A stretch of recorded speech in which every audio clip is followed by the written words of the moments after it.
Tunay ngang ikaw ang Diyos, Panginoong Yesus. Sinasamba ka namin, pinapupurihan ka namin, O Panginoon. Karapat dapat kang papurihan ng lahat ng mahininga, Panginoon.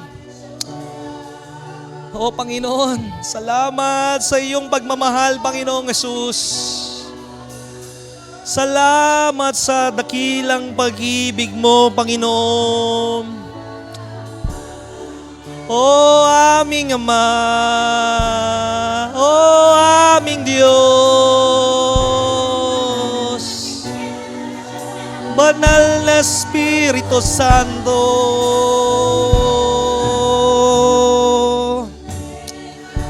sinasamba ka, pinapupurihan ka, dinadakila ka. Ang bawat may hiningay magpuri sa iyo, Panginoon.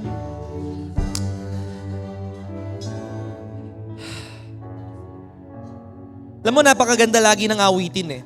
Alam mo bakit napakaganda na laging sumamba at magpuri sa Panginoon? Bukod sa naiilabas mo yung emosyon mo, nawawala yung galit mo, nawawala yung kalungkutan mo, nawawala yung kabigatan mo. Hindi dinesenyo ng ating Panginoon na magimgim ka ng sama ng loob.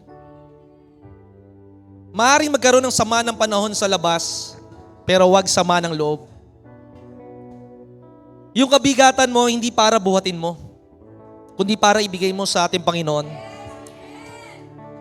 Ang sabi ng awitin kanina, walang mahirap sa Panginoon.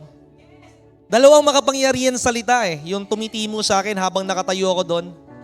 And then, nakita ko yung mukha ni Ash. Natutulog, kalmado. Pag nasa presensya ka ng Panginoon, wala ka ibang iisipin kundi kapahingahan. Sabi ng Biblia, in the book of Luke chapter 1 verse 37, with God, all things are possible. Ang sabi ng Biblia in Genesis 18 verse 14, is there anything too hard? Is there anything too wonderful that I cannot do? Tandaan mo, hindi mo kailangan humawak sa Panginoon. Lika nga dito sis, pag hawak ako sa kamay mo, maaaring bumakabitaw ako. Kasi napapagod ako, nangangalay ako. Maaaring inaantok ako, maaaring pinanghihinaan ako dahil kapag lumingon ako, kagaya ni Pedro, hindi yata ako pwede makalakad dito sa tubig. Natatakot ka sa paligid mo. Natatakot ka sa kakayanan mo. Pero hayaan mo na wag ikaw, lagi ko kasi naririnig, alam niyo, kapit ka lang sa Panginoon. Hindi mo kailangan kumapit sa Panginoon. Ang kailangan mo maniwala na hawak ka ng Panginoon sa iyong buhay. Masama man ang ugali mo, masama ang ugali ko. Kulang man ako sa pananalig, ang sabi ng salita ng Diyos, still God is faithful. Even though that you are faithless, minsan naiisipan mo na pumunta sa ospital, uminom ng gamot, kumuha ng insurance, sabihin na natin lahat ng kaparaanan mo. Pero at the end of the day, His grace is sufficient for thee. Sapat lagi ang grasya ng Panginoon. Not because you failed yesterday. It doesn't mean magbabago na ang pagtingin sa iyo ng ating Panginoon. Tingnan mo, hindi takot ang kaaway sa iyo kung ano ang nakaraan mo, kung ano ang kahapon mo, kung sino ka man kahapon. Takot ang kaaway kapag naunawaan mo at naobserbahan mo sa iyong buhay yung katotohanan kung sino ang magiging ka. Kaya pilit kang winawasak ng kaaway ngayon. Pilit kang binanlalamig ng kaaway dahil takot ang kaaway na durugin mo siya, tapakan mo siya, wasakin mo siya, at siya ay iyong ilagay sa tinatawag na kanyang destinasyon ng kanyang buhay. Alam mo kaya masarap magpuri sa Panginoon? Hindi lamang sa nawawala ang pangamba mo sa iyong buhay. Tandaan mo, sabi ng Biblia, ang iyong pangamba ba ay makakapagdagdag ng solusyon sa iyong buhay? Worry cannot add anything in your life. But when you worship God, you are shifting. Inililipat ka ng ating Panginoon. Inililipat ka ng ating Panginoon mula sa pagtingin at pagsamba sa iyong sarili patungo sa pagsamba sa kalakasan ng ating Panginoon. When you are praising God, when you are worshiping God, merong pagbabago na nangyayari sa iyong buhay na anuman kung ako ay walang pera ngayon, hindi ko pinaniniwalaan na ako ay walang pera dahil ang sabi ng salita ng Diyos, ang mahirap ay magsabi na siya ay mayaman, ang may sakit, ang may kirot sa kanyang katawan, ang inuupo, magsabi na siya ay malusog.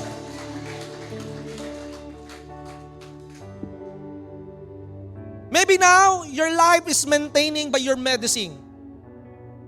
Pero magtatapos yan. Magtatapos iyan because God is the one who will maintain your life. Ang Diyos ang magme-maintain ng iyong buhay dahil ang Diyos ay mas malaki kaysa sa iyong pangarap, mas malaki kaysa sa iyong kalakasan. Ang Diyos ay makakaigda ng iyong buhay. Ang Diyos ang haba ng iyong buhay. Ang Diyos ay Diyos ng himala. Ang Diyos ay Diyos ng pagbabago. Ang Diyos ay Diyos na nagbibigay ng kalakasan sa iyo upang huwag kang tumingin sa iyong sarili. Stop looking at yourself.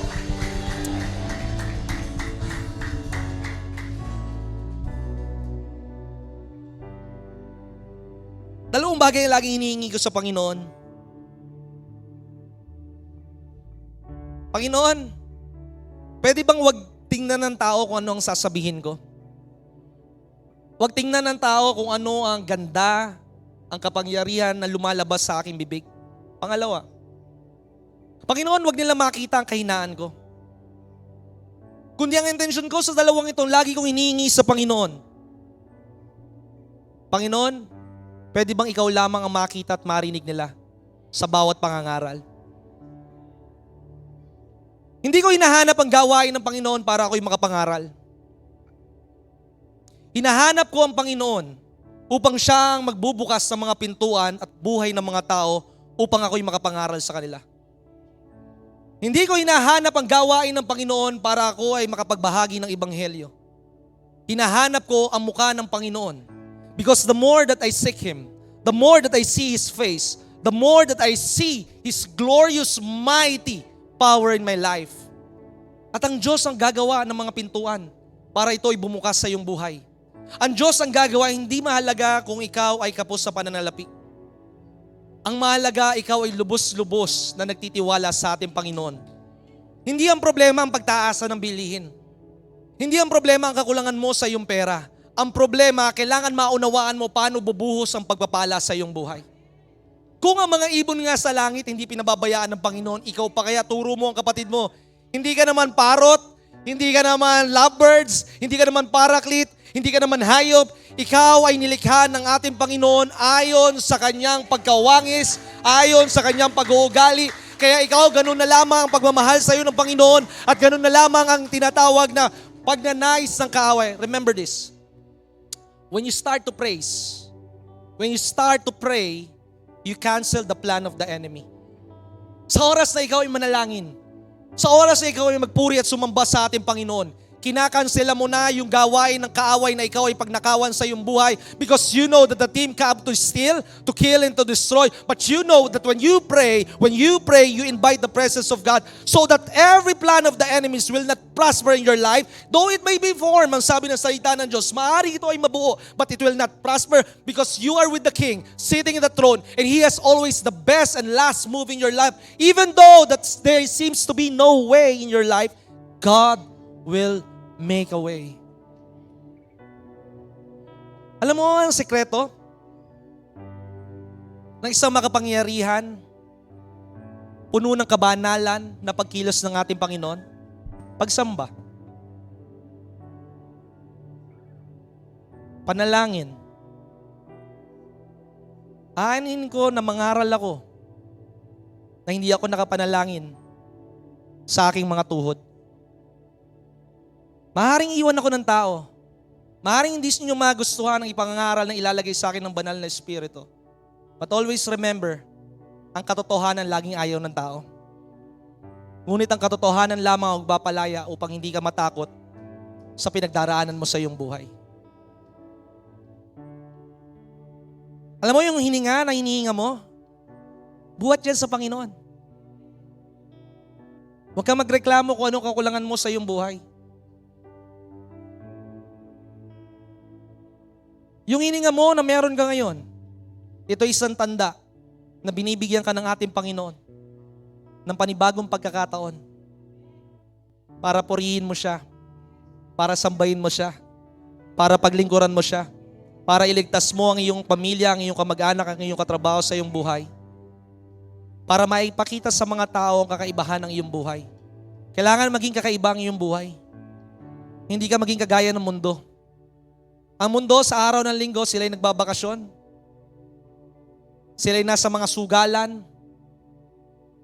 Sila'y nagbubukas ng negosyo. Pero ang anak ng Diyos, laging ginagawang pangunahin ng Panginoon. Kantahin natin yung kinanta namin sa Green Hills bago mag-umpisa ang tinatawag na pangangaral ni Bishop while we are praying in spirit on the office. Yung hangin na hinihinga mo, hindi ito basta oxygen. Yung hangin na hinihinga mo, ito hininga ng ating Panginoon. Alam niyo na yun, this is the air I breathe. It's the Holy Presence. It's the Holy Presence.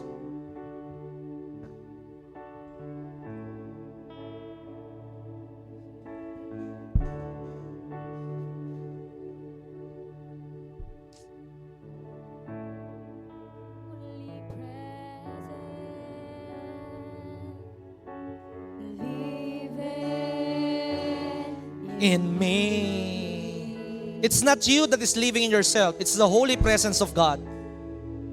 This is my daily bread.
Tingnan mo kung paano ka pumunta sa simbahan ngayon. Obserbahan mo ang sarili mo, pumunta ka sa simbahan dahil nakasanayan mo lang. Dahil tradisyon mo lang.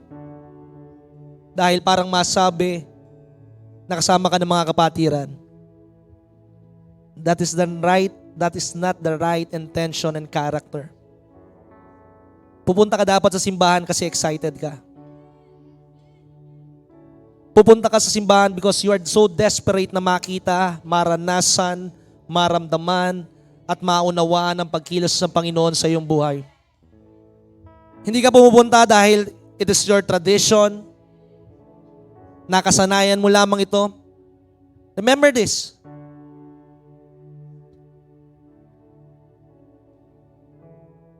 You are not just going this in the building, but God is watching you every single day of your life.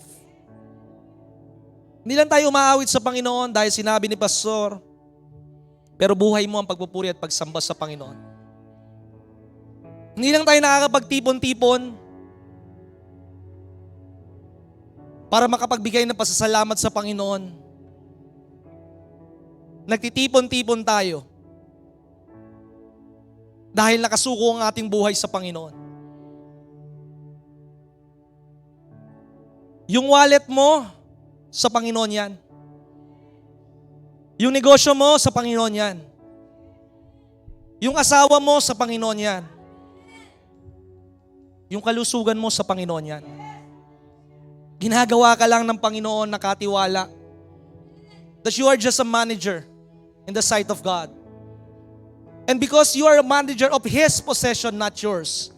Hindi ko pagmamayari ito. Itong talento ko, itong pagsasalita ko, hindi ko pagmamayari ito. Kundi ito'y mula sa Panginoon. At dahil ito'y mula sa Panginoon, you will always ask for the instruction.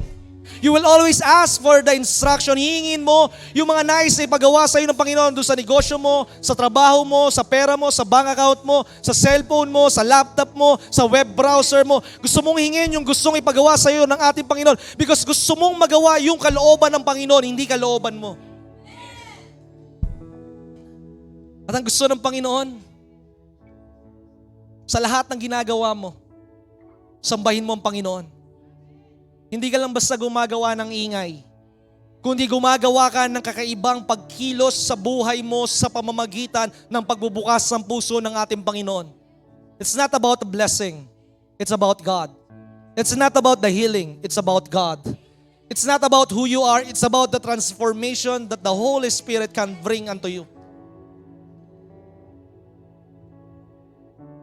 We are lost, ang sabi sa kanta. We are lost without God. Ang sabi ng Biblia, apart from God, we are nothing, we can do nothing. Malayo sa Panginoon, bakit Brother Jonathan? Maraming mga tinatawag na mga mayayaman, mauunlad, matatagumpay sa buhay.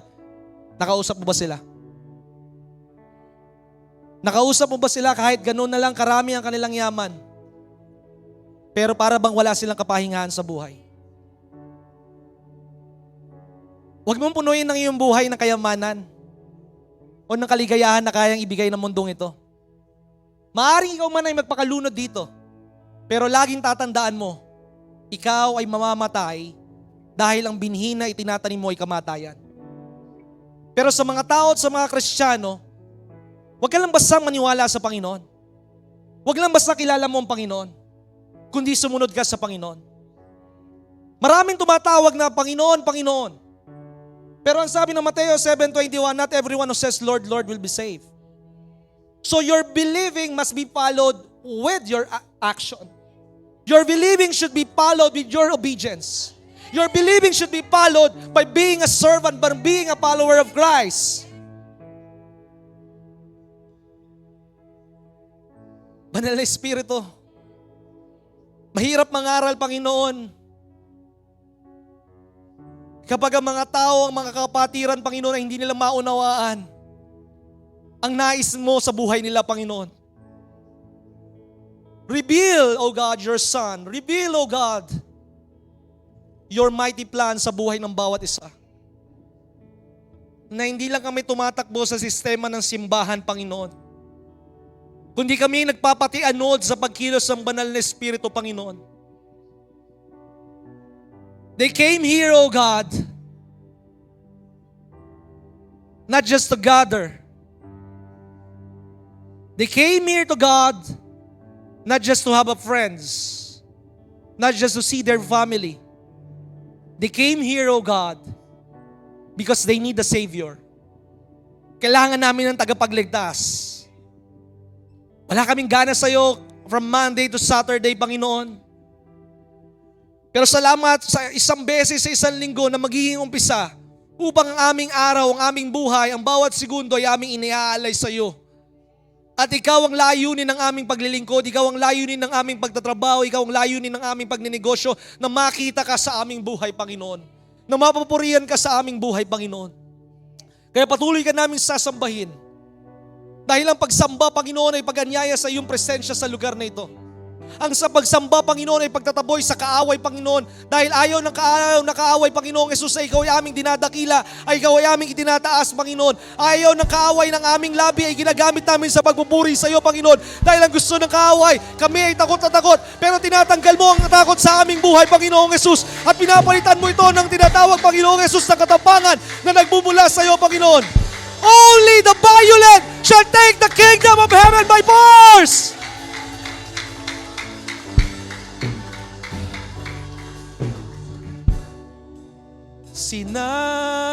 Sinasamba kita, O Diyos.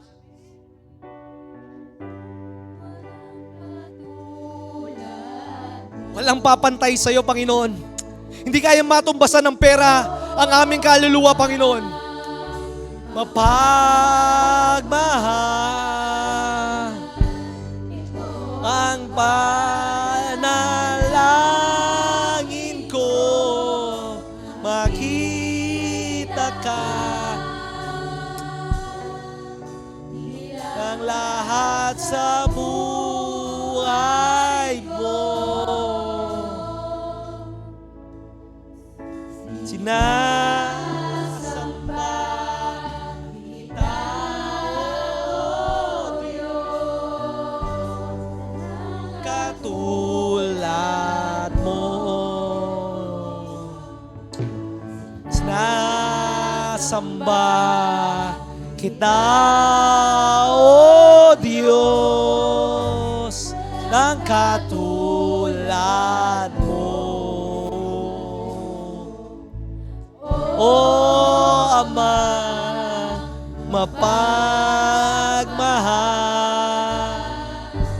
ito ang panalangin ko, makita ka, nilang lahat sa buhay ko. Sinasamba kita, O Diyos, walang katulad mo. Balikan nga natin yung makita ka sa buhay ko. Hindi dapat ang makita sa atin yung kahusayan natin. Hindi yung katagumpayan mo. Kasi kapag nakikita yung kahusayan, katagumpayan mo, yung sarili mo ang naiangat mo. Pero kapag ang Diyos na nakikita sa buhay mo, ang tao sa paligid mo ay mahahamon. Makikita yung liwanag na nagmumula sa Panginoon sa gitna ng kadiliman sa mundong ito. Kita, O Diyos, katulad mo.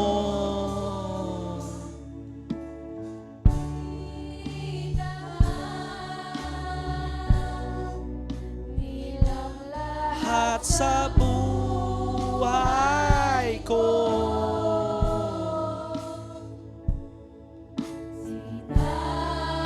Samba kita, O Diyos, walang katulad mo, walang katulad.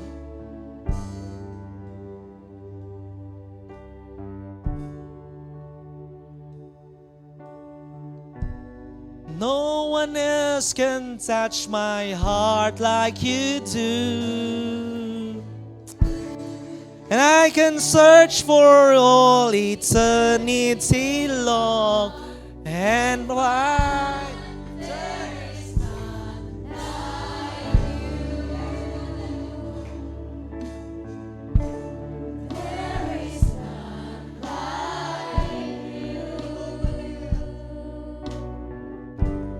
No one else can touch my heart like you do.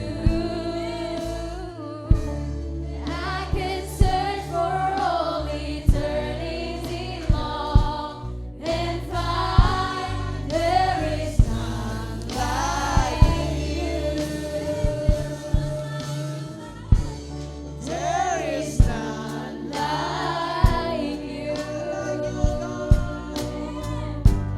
No one else can touch my heart like you do. I can search for all Eternity long and find there is none like you.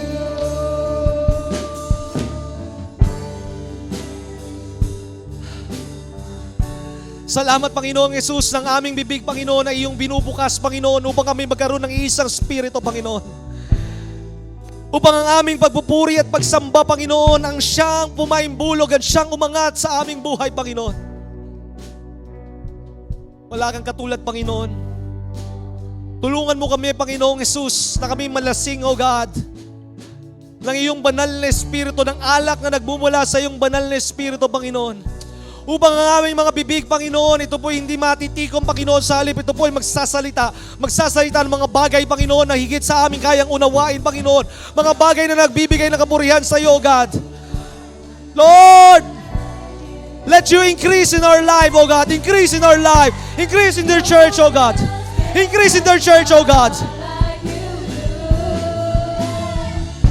I can search for all eternity long and find There is none like you. there is none like you. Inihipo ka na ngayon ng ating Panginoon. Tinatawag ka ng ating Panginoon na ikaw ay maglingkod sa Kanya sa oras at sandaling ito. Binabago ka ng ating Panginoon. Eternity long And there is none like you.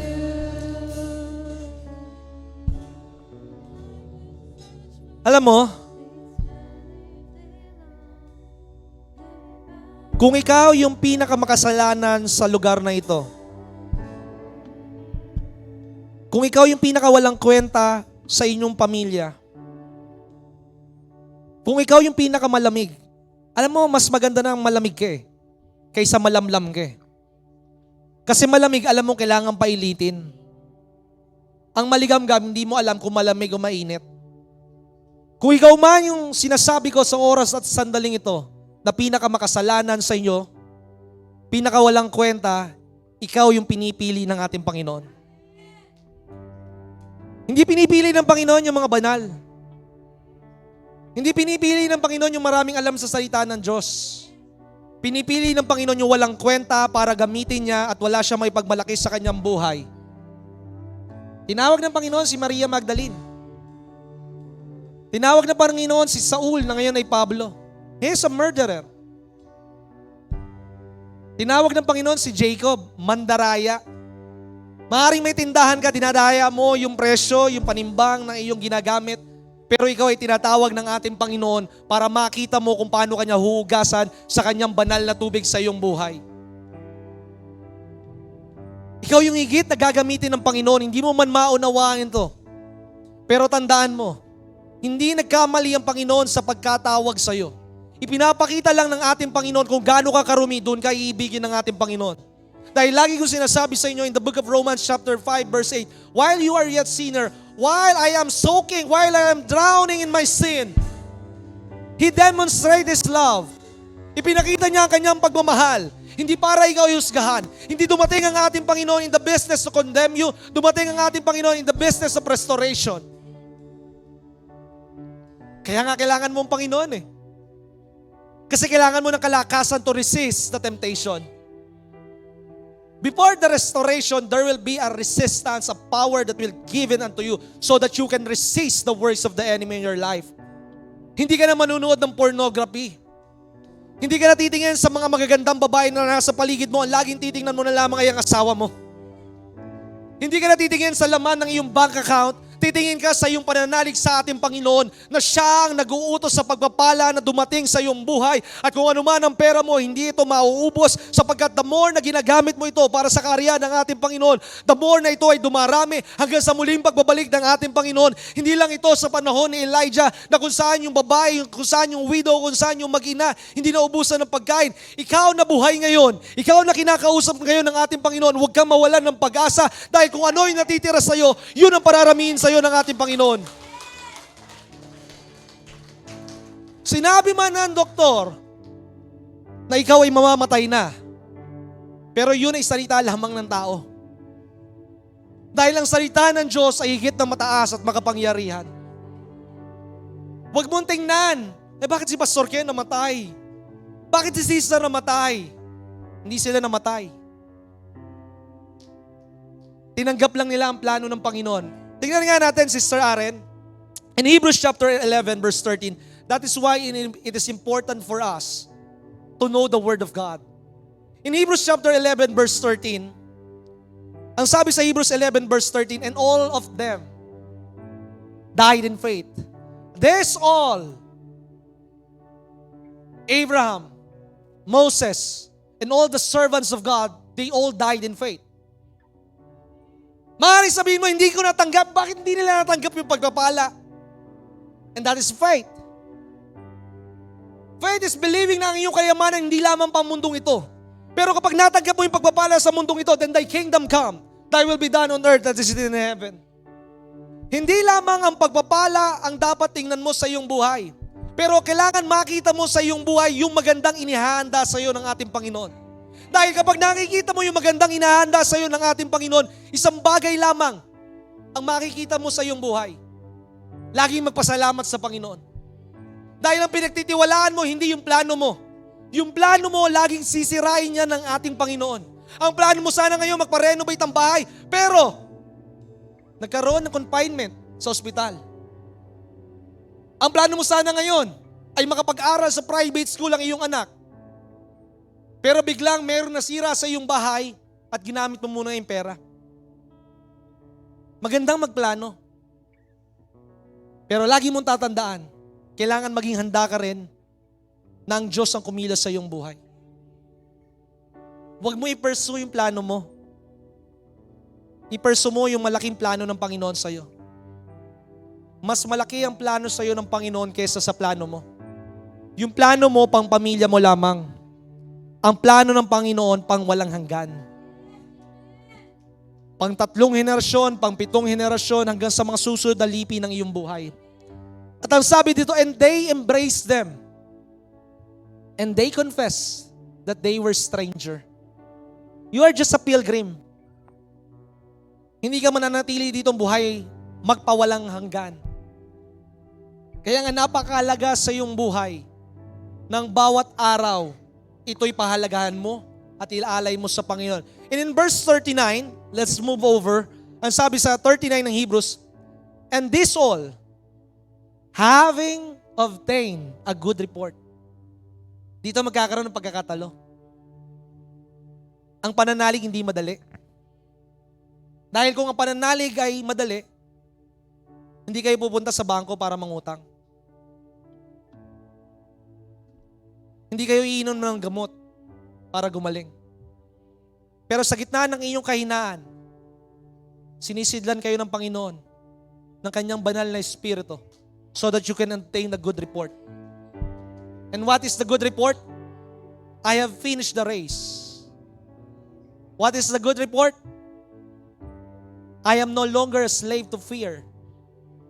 What is the good report? From glory to glory, ikaw ay binabago ng ating Panginoon. Kaya nga, habang ako'y nananalangin, sabi ko, oo nga no, Panginoon. Ang isang doktor, kapag nasa surgery room, hindi niya pinapansin yung cellphone niya. Kasi nakakonsentrate siya sa ginagawa niya. Pag ikaw ay nag-examination, hindi mo tinitingnan yung cellphone mo. Kasi sasabihin ng teacher, baka mangopya ka. Pero pagdating sa simbahan, laging hawak mo ang cellphone mo. And then, there's a challenge inside my heart. Sabi ko, Panginoon, the number one fasting that every Christian have is not a fasting of food, but a fasting of gadget. Alam mo, mahirap mag-fasting ng gadget. I myself, nakakapag-fasting ako ng 10 days na walang tubig at walang tinatawag na kinakain. Pero ang pinakamahirap yung hindi ka tumingin sa cellphone. Dahil ang pinapalitan ng mga tao ngayon, pansinin mo, may mga kakilala ako nung ako'y kabataan. Minsan 2 araw nagka-Counter-Strike or naglalaro ng Ragnarok. Hindi kumakain yon. So ibig sabihin, we are entering na hindi na mahalaga yung pagkain pisikal, kundi yung pagkain ng kanilang isipan at ng kanilang puso. Kaya ikaw ay mahina sa labanan because you are malnourished. Kumakain ka lang ng salita ng Diyos every Sunday. Pag ikaw kaya, Brother Harvey, almusal lang ang kinain mo, will you last for a day? Maaaring hanggang alas 12 pwede. Kung ito'y totoo sa natural, na kapag ikaw ay kumakain lamang ng tinatawag na 1 beses sa linggo, o kaya junk foods na lang, walang mangyayaring enerhiya. Kasi walang susunugin na carbohydrates at protina. Kaya ikaw kapag dumadaan sa labanan, nanlalambot ka. Dahil kulang ka ng spiritual na pagkain na nagmumula sa ating Panginoon. Huwag ka lang basta mag-quote sa Facebook nung nabasa mo kay pastor, nabasa mo sa ibang tao. Hindi counted yun na spiritual food. Spiritual food is this. When you hear the Word of God, when you read the Word of God, don't just read it, you meditate it. When you meditate it, you are chewing it. Kaya marami sa atin nabibilaukan, lalong-lalo na kapag pagpapala ang pinag-uusapan kasi nilulunok nyo lang. Pag nilulunok ko ang isang pagkain, mabibilaukan ako. Pero kapag ito'y ninamnam ko, malalasahan ko ang sarap ng pagkain. At higit sa lahat, I am breaking it into pieces so that every single cell in my body will be happy. Dahil madidistribute yung tamang nutrients sa aking katawan. Same thing in the Word of God. Huwag laging mabilisan. Kaya nga mga kapatid, don't make an excuses. Brother Jonathan, makabagong teknolohiya na ngayon. Ginagamit ko yung cellphone ko para mag-take notes. Huwag mo lokohin ang sarili mo. Tumitingin ka lang ng basketball. Baka mamaya nagsusugal ka sa loob ng simbahan habang ikaw ay nakikinig. Mag-umpisa ka simula sa linggo sa pangangaral ni Pastora Magda na magdala ka ng notebook. Huwag mong sasabihin na nag-take down notes ka sa cellphone mo. Huwag mong sabihin nagbabasa ka ng Biblia, may Biblia tayo sa harapan. At higit sa lahat, hindi ka nag-take down notes para lamang manatili ito doon.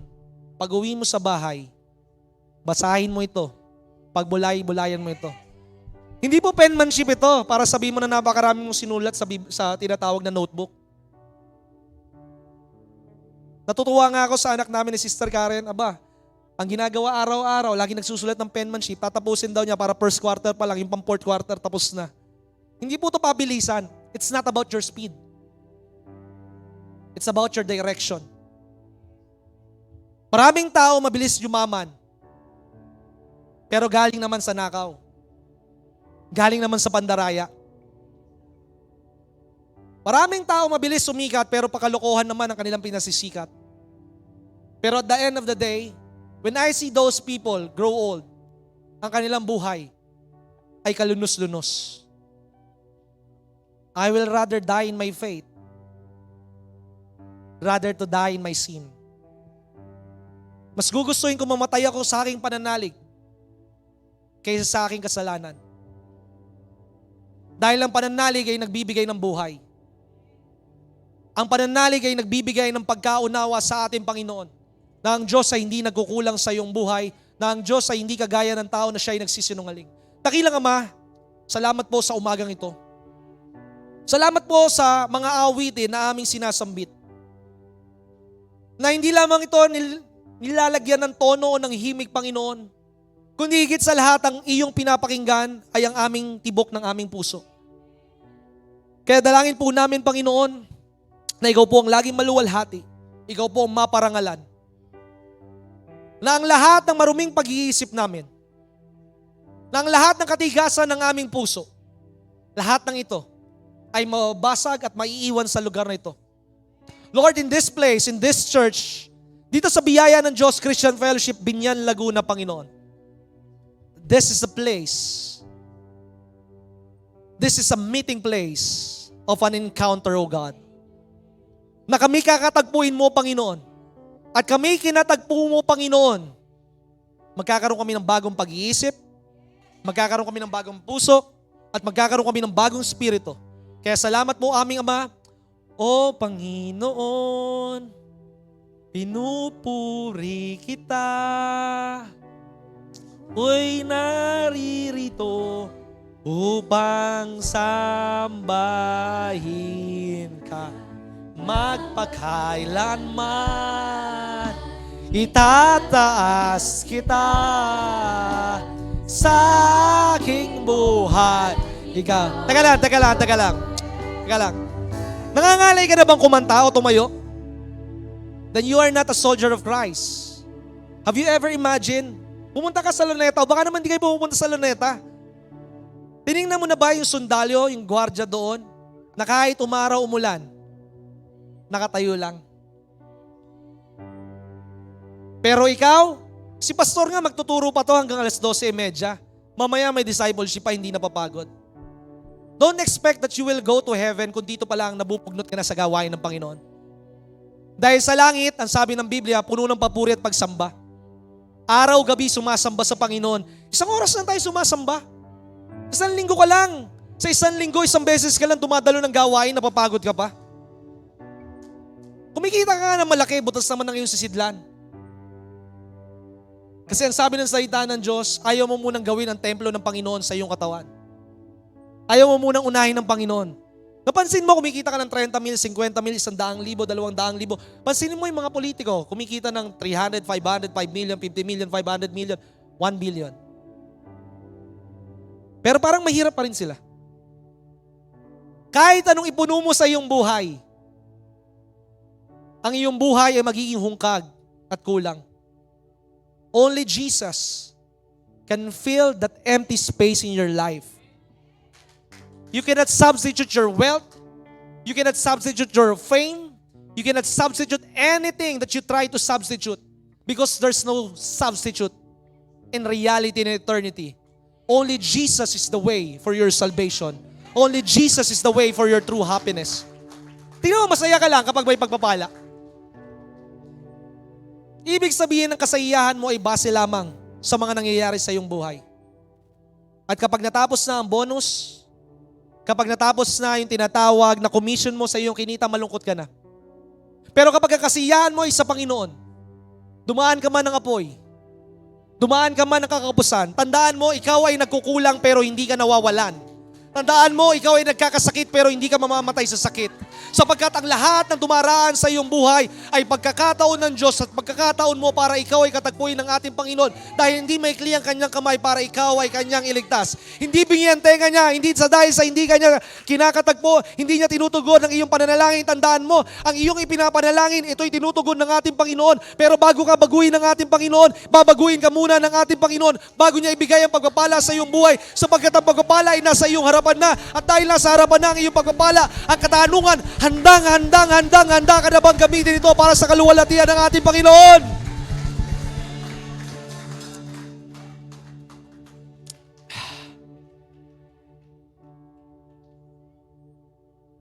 For the last time, kantahin po natin ang buong kantang ito. Na ang Panginoon lamang ang kailangan natin sa ating buhay. Noon, ngayon. Ang ganda no, Panginoon, noon, ngayon, at magpakailanman. Siya pa rin ay Diyos.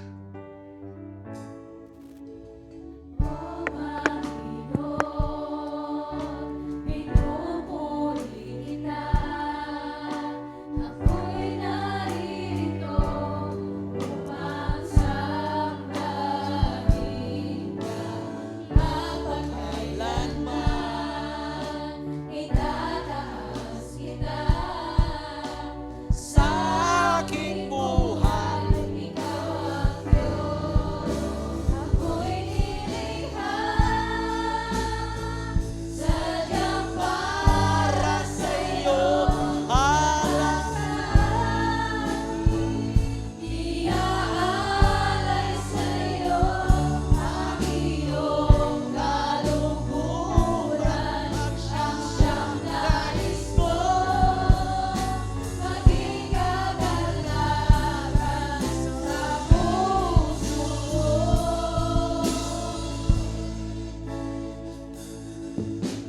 O Panginoon, pinupuri kita.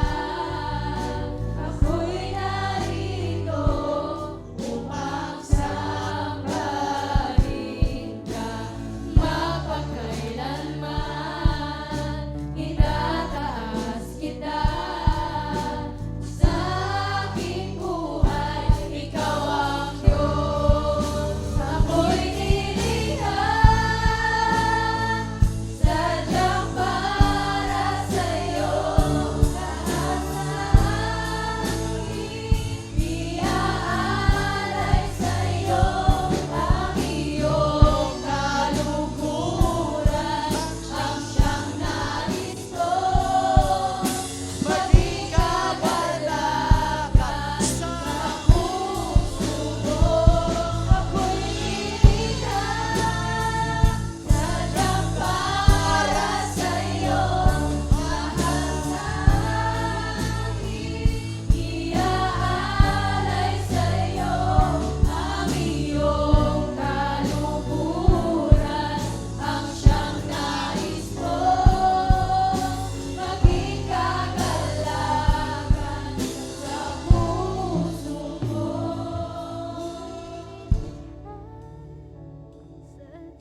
para sa iyo, lahat sa akin, iaalay sa iyo, iyong kaluguran, ang siyang nais ko,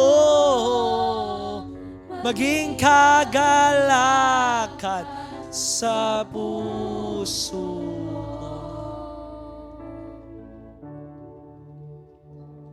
Ituro mo ang sarili mo. Huwag kang makasarili. Huwag kang makasarili. Nilikha ka ng Panginoon hindi para sa'yo. Nilikha ka ng Panginoon para sa Kanya. Kaya kung iisipin mo kapatid, dahil ay ikaw ay nilikha ng Panginoon para sa Kanya, the Word of God is so clear that the step of the righteous, ang paglakad, ang pagakbang ng isang matuwid na tao ay sinasaayos at ginagabayan ng ating Panginoon. Kung ikaw ay matututo lamang maghintay,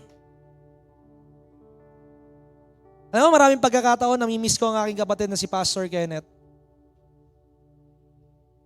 Because he is my mentor, he is my friend, at lagi kami nagtatalo. Nagtatalo kami hindi para sa aming sarili. Nagtatalo kami kung paano higit na mailunsad ang gawain ng Panginoon.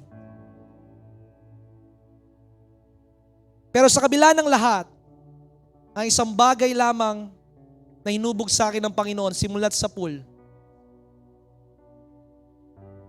yung salitang paghihintay.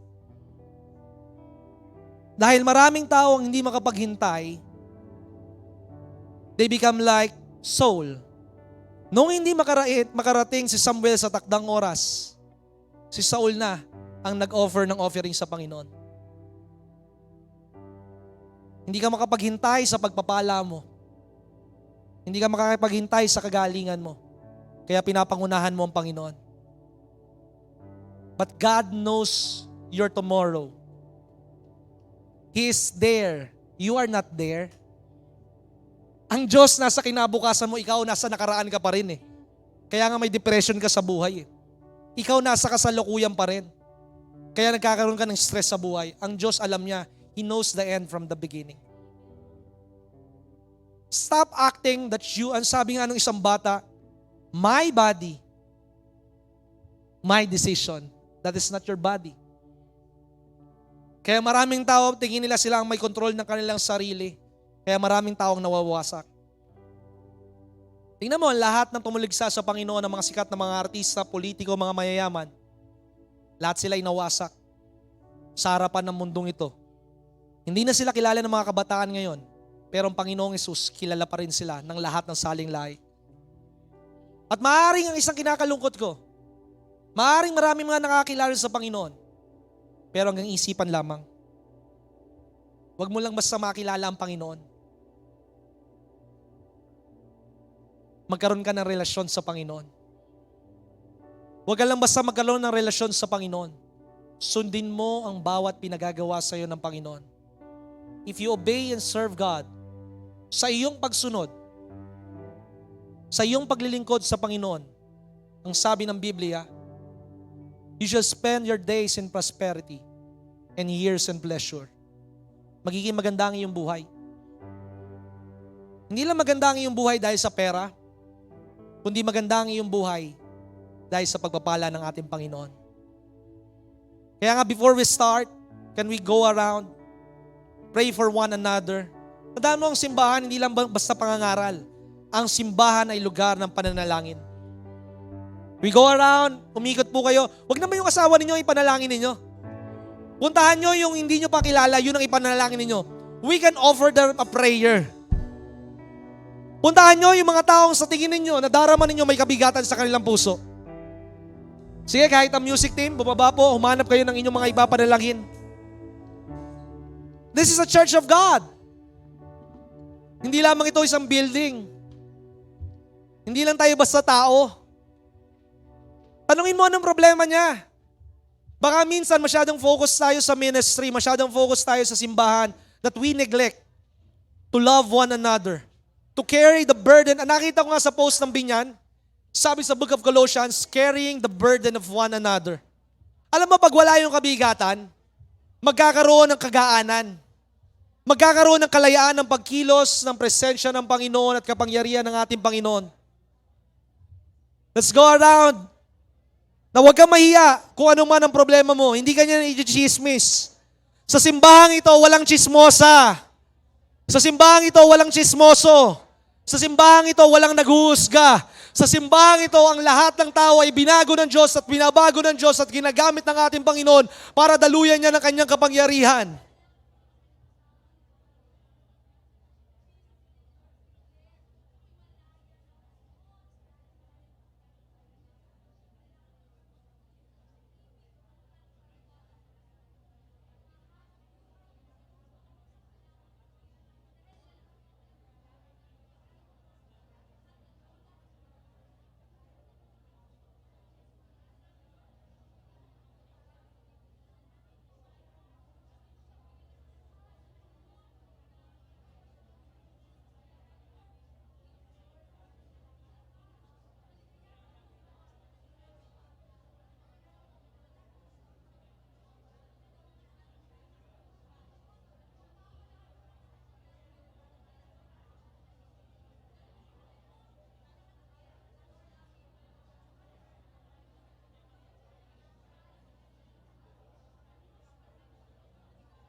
Banal na Espiritu, salamat po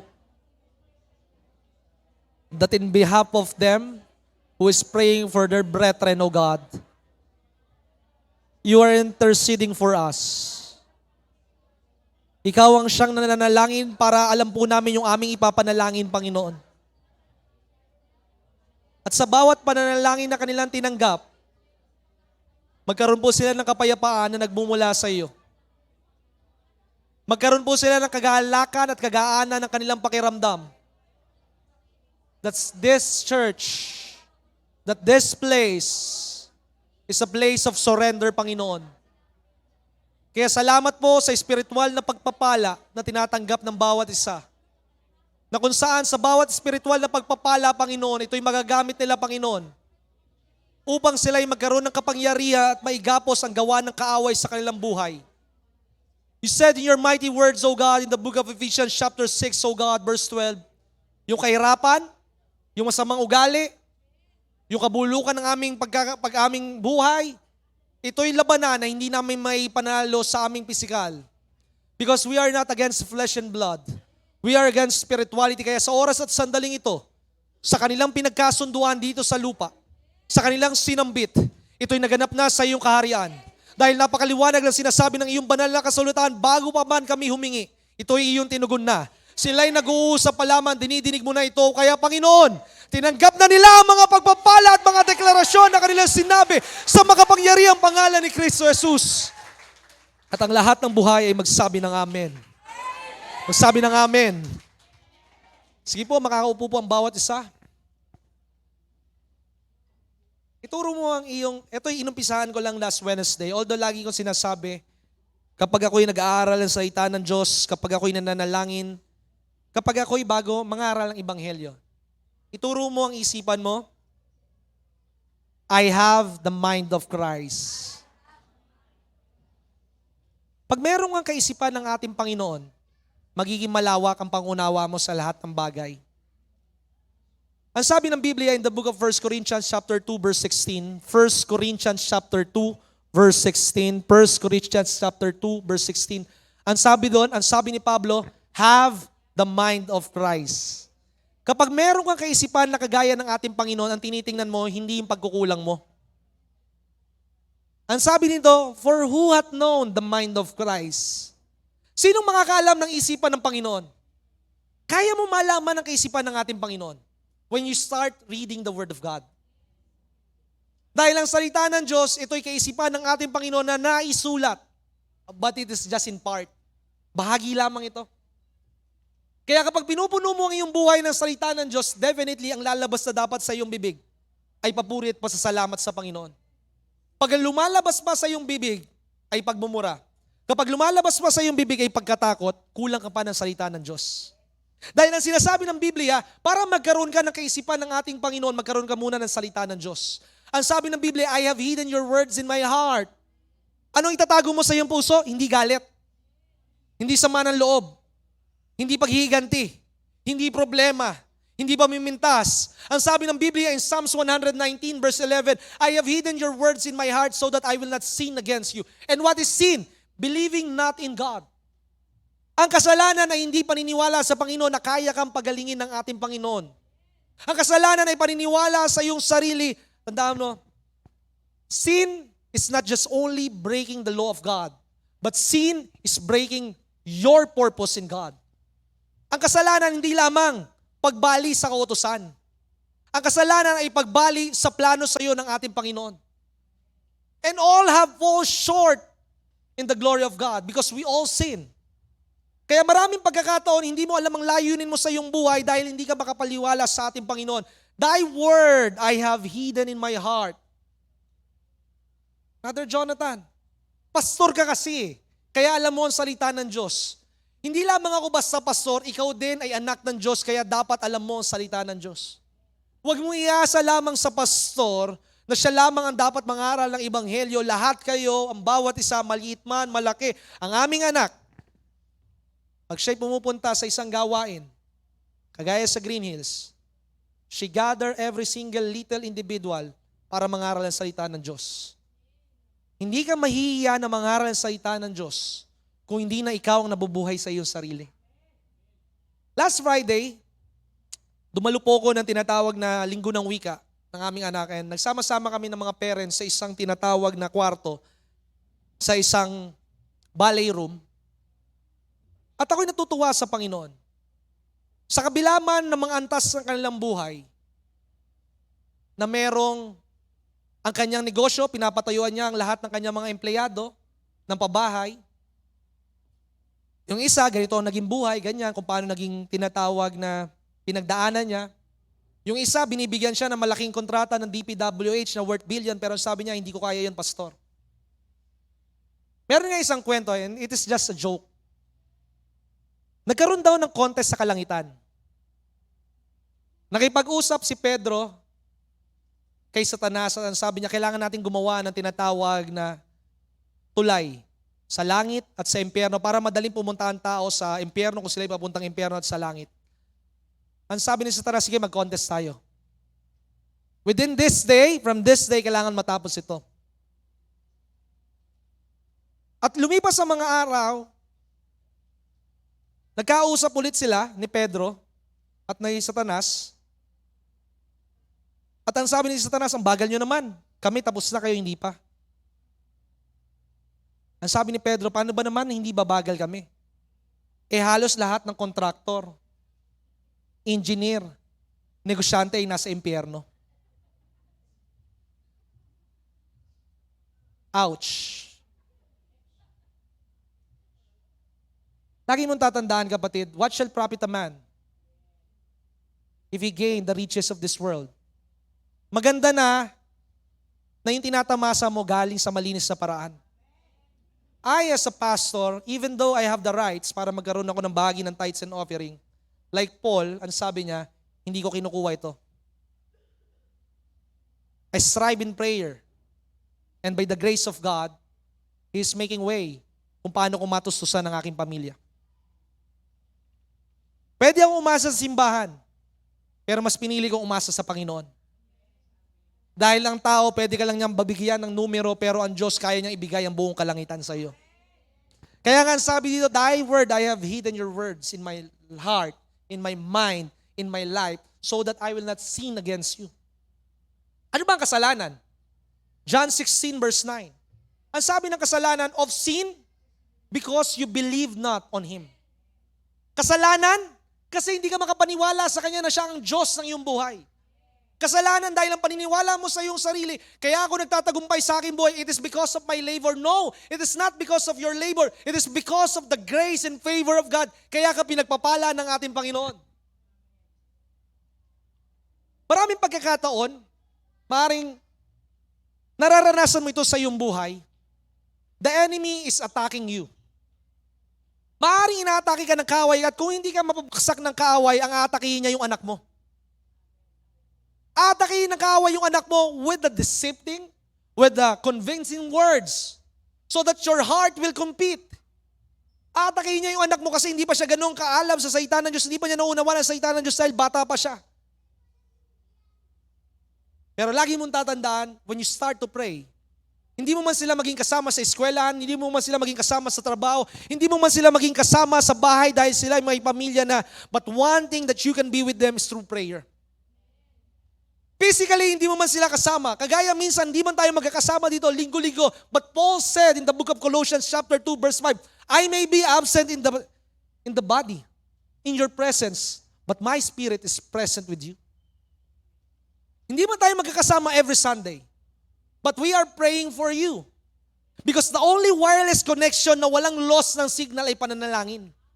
When the church starts to pray, tandaan mo, bago baguhin ng Panginoon ng bansa, babaguhin muna ng Panginoon ang simbahan. Hindi paramihan ng miyembro ang meron sa simbahan, hindi paingayan ang meron sa simbahan, hindi ang pangangaral ang meron sa simbahan na pagalingan ng salitang sinasabi, kundi ang pagkakaroon sa simbahan ng tinatawag na kapangyarihan ng banal na Espiritu na sumasa bawat isa. Aanin natin na marami tayo sa simbahan, pero marami din naman sa simbahan ang pupunta sa impyerno. This is hard truth. Mas maganda na nasa simbahan tayo dahil naroon ang dakilang pagbabago ng Panginoon sa ating buhay. Nang ating buhay ay nababago sa pamamagitan ng ating pananalita, sa ating pagsasabuhay. Tandaan mo, bago sabihin mong masasama ang nasa mundo, tingnan mo muna ang iyong sarili, ikaw din ay masama. Ang sabi ng Panginoon, siyang hindi nagkakasala, siya ang unang pumukol ng bato doon sa babaeng madumi. Pero kung sinabi ngayon yun ng Panginoon, baka batuhin ng tao yung babae kasi pakiramdam nila sa kanilang sarili sila ay matuwid. Pero nagpapasalamat ako sa Panginoon na sa kabila man ng napakatalas ng Ebanghelyo, iniibig ka pa rin ng Panginoon.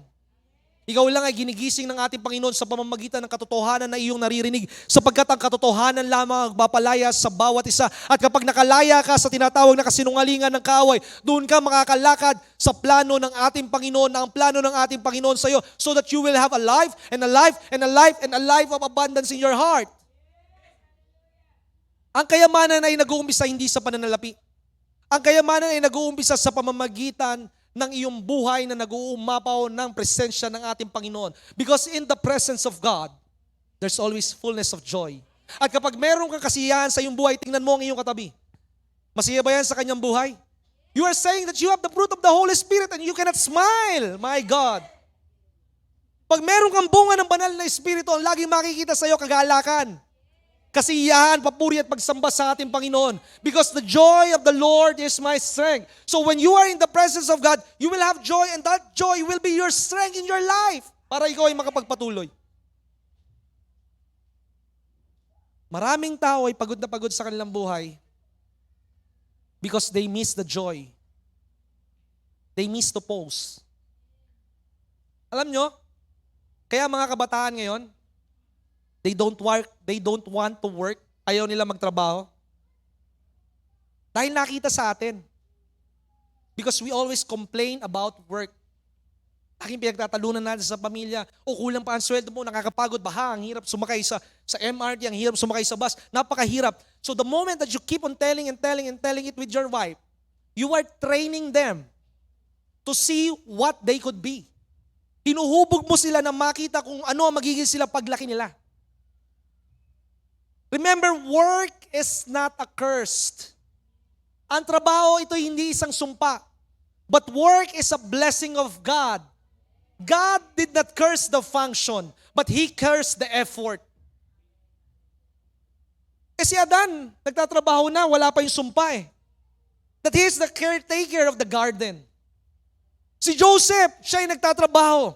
Pero sa kanyang pagtatrabaho dahil kasama niya ang Panginoon, it's not about your labor, it's not about your endurance, hindi sa dahil sa masipag ka, hindi sa dahil sa matiisin ka, hindi sa dahil sa pagpaghintay ka, dahil kasama mo ang Panginoon. At kahit na si Joseph ay naroon sa tinatawag na kulungan, kahit na naroon siya na marami namumuno sa kanya, hindi naging mahirap ang promosyon sa kanya. Hindi magiging mahirap ang pera sa'yo. Hindi magiging mahirap ang paglago ng iyong negosyo. Hindi magiging mahirap ang pagiging magkakaroon ka ng mahabang buhay sa iyong sarili. Hindi magiging mahirap ang pagkakaisa ng iyong pamilya kapag kasama mo ang Diyos sa iyong buhay at matitiyak mo na kasama mo ang Diyos sa iyong buhay kapag ikaw ay lagi nasa presensya ng ating Panginoon para hindi mo sasabihin, pasensya na, wala akong maibigay na pledge, pasensya na, hindi ako makakadalo sa gawain ng ating Panginoon, pasensya na, wala akong pamasahe. Hindi na pasensya, kakain ka ng pasensya, pero hindi na ito ang iyong magiging dahilan sa iyong buhay sapagkat ikaw ay pinagpapala ng ating Panginoon at gagawa ang Diyos ng kaparaanan para ikaw ay gamitin ng ating Panginoon. When you have the mind of Christ, yun yung sinasabi natin kanina, magiging malawak ang pangunawa mo. Marami kasi sa atin nagpo-focus sa problema. Ang sabi ko nga sa discipleship training natin, maraming tao nagpo-focus kung ano yung pinakamabigat eh. Unahin mo muna yung madali para wag ka magsayang ng oras. Hindi naman ito kagaya ng examination na finish or not finish, pass your paper. No. Unahin mo muna yung madali. Unahin mo muna dumalo sa gawain ng Panginoon. Tapos matututo ka rin na ikaw ay manalangin sa iyong tahanan.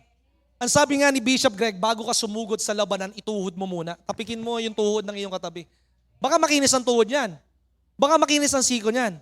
Tandaan mo, maraming mga magagandang babae, maraming mga poging mga lalaki, pero mga tamad at mga manloloko. Pero mas maganda na ikaw ay maraming kalyo sa pananalangin sa Panginoon. Dahil sa gitna ng kadiliman, ikaw ay iangat ng ating Panginoon. At nung ako'y umupo sa silid nung tinatawag na ballet room, At dahan-dahan, ang mga tao ay nagtitipon-tipon sa aking paligid. And we started a Bible study. I did not call for them. I did not gather them. They are the one to be in the presence of a servant of God. You don't need to beg for people. One of the secret thing that Jesus has, when He go out to the Capernaum, when He go out to preach, people are the one gathering because they see the greater light. Kailangan makita sa iyo yung liwanag. Kailangan madama nila yung presensya ng ating Panginoon that you have that magnet in your life. At sasabihin sa iyo ng isang kausap mo, Pastor, kung ano kailangan ng simbahan ninyo, sabihin nyo lang sa akin para matustusan. At sabi ko sa sarili ko, nahihiya ako, hindi ko nasasabihin, hayaan natin na siya. Yun ang magandang tanong eh. Pastor, ano kailangan ng simbahan ninyo? Maganda din na meron kayong pinapanalangin. Pero majority, 99%, ang laging inilalapit nyo, yung pangangailangan ninyo. Pwede bang minsan marinig naman natin sa iyo, Pastor, ano ang kailangan ng simbahan? Kailangan ba ng simbahan ng bagong LED screen na worth 1 million? Ibibigay ko yan, Pastor. Ako ang magbibigay niyan. Kasi ako'y nagtitiwala sa Panginoon. Wala akong pera, pero meron akong Diyos sa aking buhay. At kapag may Diyos ka sa iyong buhay, ang pera, ang promosyon, ang negosyo, ang pagpapala, ang trabaho, idadagdag niya sa iyong buhay. Hindi ako nagpastor para lamang makapangaral sa inyo. That I am not preaching the gospel dahil alam ko ang salita ng Diyos. I am preaching the gospel because of God and because I go to the secret place. Ako ay laging nananalangin, may mga pagkakataon na sumasablay. Ako ay nag-aaral sa salita ng Diyos, but most of that, hindi ko mararanasan yung tinatawag na fullness of the power of God unless I experience His presence. Nararanasan ko ang aking Panginoon kung paano niya ako nililigtas sa panahon na ako'y nagkakasakit. Nararanasan ko ang Panginoon kung paano niya ako inililigtas sa panahon na kailangan na yung cheque na mapondohan pero biglang meron tatawag at sasabihin, ito yung pagpapala na kailangan mo, Pastor Jonathan, para sa ministeryo at hindi puputok ang cheque. Knowing God is not enough.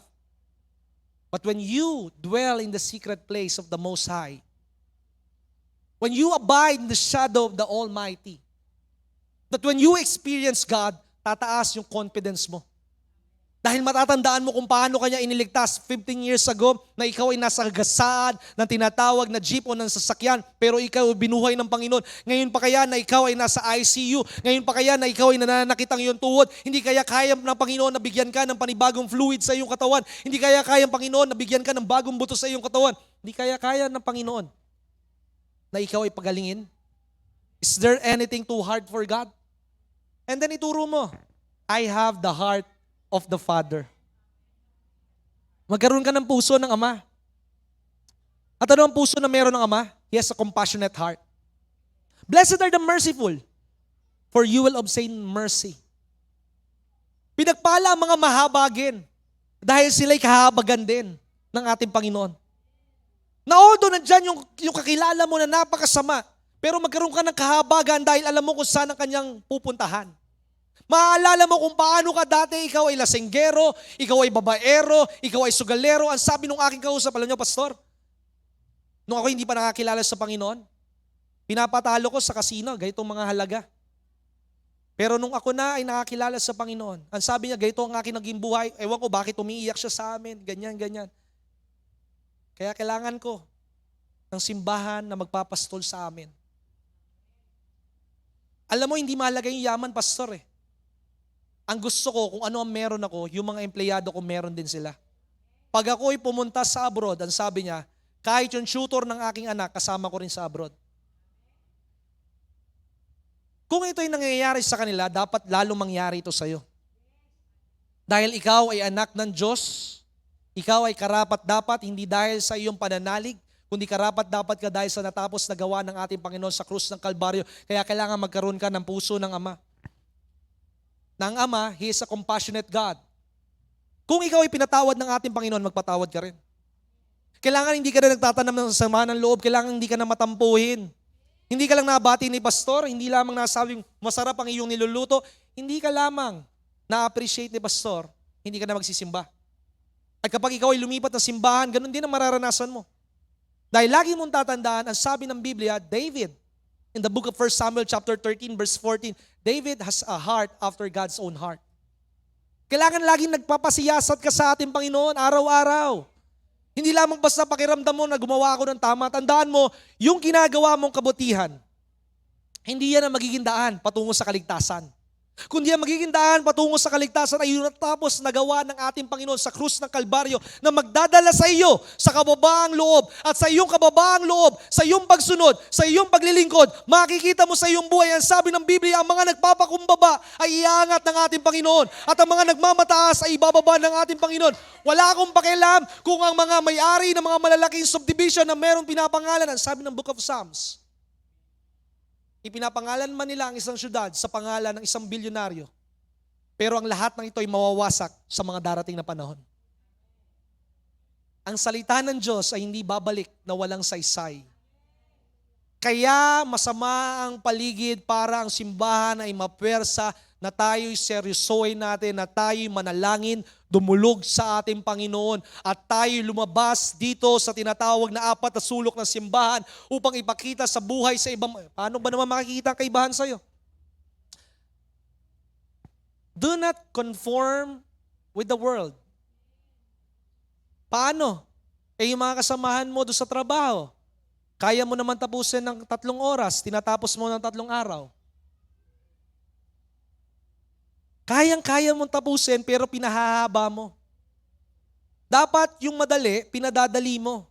Sa mundo, yung madali, pinapahira para maging mukhang mahal ang ibabayad sa kanya. Wala kang pinagkaiba sa mga kontraktor na meron sa DPWH. Wala kang pinagkaiba sa mga politiko. A small sin is also equivalent to a big sin. Walang pinagkaiba yung malaking kasalanan sa maliit na kasalanan. Ikaw, lagi kang late sa opisina. Lagi kang late sa simbahan. Ikaw ang laging gusto mo pauwi sa iyong tahanan. Yung tahanan mo, naroon nyo, hindi magbabago yun hanggat hindi nababago ang iyong pag-iisip. Baguhin mo muna ang buhay mo at ang iyong pamilya ay susunod sa iyo. Paano mahamon ng iyong pamilya pag uwi mo sa tahanan, ikaw pa rin yung lalaki na laging madaldal, laging sumisigaw, laging nanunumbat. Ako ang may karapatan dito kasi ako nagtatrabaho dito. It's not about your net value, it's about your self-value na matatagpuan mo sa ating Panginoon. Laging sinusumbat mo. Kaya tayo may bahay, dahil sa akin. Hindi yan dahil sa iyo. It is because of the favor of God. Because once you have God in your life, maalab ka man o hindi ka naman maalab, ito'y dahil sa Panginoon, kaya ikaw ay nagtatagumpay sa iyong buhay. Change your heart. Last thing, you have the Spirit of God. Wala pa po tayo sa turo You have the Spirit of God. Pag meron kang Espiritu ng Panginoon, hindi ka na matatakot. Hindi ka na matatakot na ikaw ay magpuri at sumamba sa Panginoon sa gitna ng mga tao. Hindi ka na matatakot sa laki ng problema mo. Kahit ang problema mo kasing laki ng bundok, ang pagpapala ng Panginoon, ang biyaya ng Panginoon, ang pagkilos ng Panginoon ay mas malawak pa at mas malalim pa kaysa sa dagat at sa kaulapan. Ano ang problema mo? Anak mo lamang? Ano ang problema mo? Maiilit ang bahay mo? Ano ang problema mo? Kung ang Panginoon nga, tinubos niya ang ating pagkakasala, hindi kaya niyang ikaw ay ialis mula sa kumunoy ng iyong problema. Hindi maikli ang kamay ng ating Panginoon para hindi ikaw iligtas ng ating Panginoon. Hindi bulag ang ating Panginoon para hindi niya makita ang iyong sitwasyon. Kaya maaring parang hindi ka tinutulungan ng ating Panginoon kasi hinuhubog ka ng Panginoon na magpuri muna sa Kanya. Madaling magpuri kapag maganda ang nangyayari sa buhay. Madaling dumalo sa gawain ng Panginoon. 2 bagay kapag may pagpapala o walang pagpapala. Bakit sinabi kong balanse 2 bagay? Pag may pagpapala, syempre magpapasalamat ka, may pamasahe ka. Pero may mga pagkakataon kapag ikaw ay pinagpapala ng ating Panginoon, hindi ka na rin nakikita sa simbahan. Kasi ikaw ay nakikita sa bakasyunan. Kasi ikaw ay nakikita sa kung saan lugar pero hindi sa simbahan. And don't be surprised. Ang lahat ng ginagawa mo mayroong pag-aani. At ang lahat ng pag-aaning ito ay karampatan sa bawat ginagawa ng tao. To whom that is much given, much is required. At ang sabi ng Biblia, bakit ka naman ganyang mangaral, Brother Jonathan? Parang galit ka. Hindi po ako galit. Ang gusto ko lamang po, kagaya ng ating Panginoon, na ang bawat isa sa atin ay lumakad sa kabanalan at mataas na level ng pananalig. Because the only thing that matters is your faith. Ang pananalig, ituro mo sa isipan mo, hindi mo kailangan mag-isip. Pag nag-iisip ka, hindi gagana ang pananalig mo. Pero sa oras na ikaw ay manalig, ang titingnan mo ay humakbang at sumunod sa ating Panginoon. Abraham, go there. Abraham, pumunta ka doon. Abraham, pumunta ka doon. Hindi nagtanong si Abraham, nasaan ang pamamasahe ko? Ano ang gagawin ko doon? Just obey. Just obey. Don't question God. Because God is not questioning your motives. You just need to obey. And as you obey, God will make a way through your life. At makikita natin when you have the Spirit of God, hindi lang magkakaroon ka ng katapangan. Magkakaroon ka ng kakaibang pagpupuri at pasasalamat sa ating Panginoon. Na makikita mo, you will have the courage to say no. Kahit birthday mo, hindi ka magpapainom. Kahit anong mangyari dahil alam mo na ang katotohanan, mas masahol pa sa nasa mundo ang alam ang katotohanan pero siya ay nagpapainom. Ang lahat ng meron ka ngayon, I have seen a lot of people from the history of my life kung paano yung mga matatagumpay na Kristiyano lamang sa bibig, sa isang iglap, pwede silang mamatay, pwede silang maloko sa isang deal. I have seen it. And if I will not warn you, it will just happen again and again and again. Huwag mong isipin ang iyong sarili na nakatayo ka sa matinding batuhan na kung saan pakiramdam mo ikaw ay magaling. Dahil kapag dumating ang pinakamagaling sa lahat ng ating Panginoon, ang lahat ng pinaghirapan mo, ito'y mawawala. Pati ang buhay mo ay mawawala. At wala kang masasabi sa Panginoon, kundi ang Diyos ay dakila. Sapagkat ako ay mayabang, kaya karapat dapat akong basagin muna ng Panginoon para ako ay matuto. Because the fruit of failure is learning. And one thing na sinasabi ng ating Panginoon in the book of Ezekiel chapter 36 verse 26. Tingnan mo mga kapatid. Ikaw hindi mo, sabi ko nga kanina, ikaw hindi mo nakakalimutan huminga. Kasi kapag ikaw ay hindi na huminga, ano mangyayari sa'yo? Mapatay. Hindi mo nakakalimutan huminga pero nakakalimutan mong magbalik loob sa Diyos na nagbibigay ng hininga. Wala kang oras sa Kanya. Wala kang oras na bumuklat ng Biblia. Pero kapag meron ng mga problema sa iyong buhay, doon ka lumalapit sa ating Panginoon. Habang maganda pa ang buhay, magpakaalap ka sa Diyos.